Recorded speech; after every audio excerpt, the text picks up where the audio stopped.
கூலி டைரக்டர்ஸ் லோகேஷ் கனகராஜ் இயக்கத்துல நம்ம சூப்பர் ஸ்டார் ரஜினிகாந்த் அவர்கள் நடிச்சுக்கிட்டு இருக்க ஒரு பிரம்மாண்டமான ஆக்ஷன் திரைப்படம்.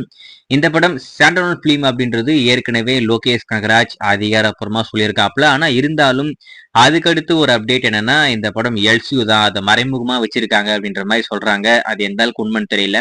மேபி படம் வெளிவரத்துக்கு முன்னாடி அந்த விஷயத்த படத்தரப்புல அதிகாரப்பூர்வமா சொல்றதுக்கு நிறையவே வாய்ப்பு இருக்கு. சரி, இந்த கூலி திரைப்படத்துல ஏகப்பட்ட கேஸ்டிங் இருக்காங்க. அதுல இன்னொரு முக்கியமான விஷயம் என்ன அப்படின்னு பாத்தீங்கன்னா, அமீர் கான் ஒரு கேமியோ ரோல் பண்ண போறாரு. அதாவது இந்த விக்ரம் படத்துல ரோலக்ஸ் எப்படி வந்தாரோ அதே மாதிரி அமீர் கான்மே இந்த படத்துல ஒரு கேமியோ ரோல் வர போறாரு. அதுல இன்னொரு முக்கியமான விஷயம், நம்ம லோகேஷ் கனகராஜ் அமீர் கானை வச்சு ஒரு படம் பண்ண போறாரு அப்படின்ற மாதிரியுமே ஒரு அப்டேட் இருக்கு. இப்போ அவர் இந்த படத்துல கேமியோ ரோல் வர போறாருன்னா, அப்போ மேபி அந்த படத்துக்கும் இந்த படத்துக்கும் எதனா லிங்க் இருக்குமோ என்னமோ, அதை பரப்பட்ட பிரச்சனை. ஆனா கூலி திரைப்படத்துல கேஸ்டிங்கே ரொம்பவே பயங்கரமா இருக்கு. இப்போ கனடாவை பொறுத்த வரைக்கும் உப்பர்னா அவரை கொண்டு வந்திருக்காங்க. கனடா இண்டஸ்ட்ரிக்கு வேற லெவல் ஒரு சம்பவத்தை பண்ண போது. பாலிவுட்டுக்கு அமீர் கான் அப்படி சொல்லிட்டு ஒரு இண்டஸ்ட்ரியில இருந்தும் ஒரு கேரக்டர் தூக்கி போட்டிருக்காங்க.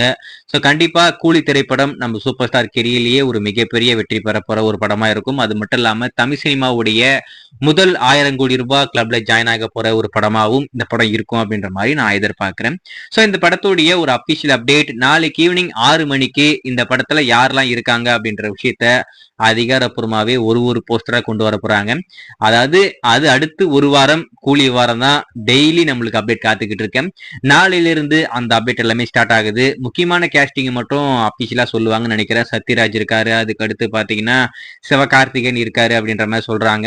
ஸோ அந்த மாதிரி நிறைய பேர் இந்த படத்துல இருக்கிறதுனால யாரெல்லாம் இருக்காங்க அப்படின்ற விஷயத்த ஒன் பை ஒன்னா அபிஷியலா சொல்ல போறாங்க. வெயிட் பண்ணி பார்ப்போம். கூலி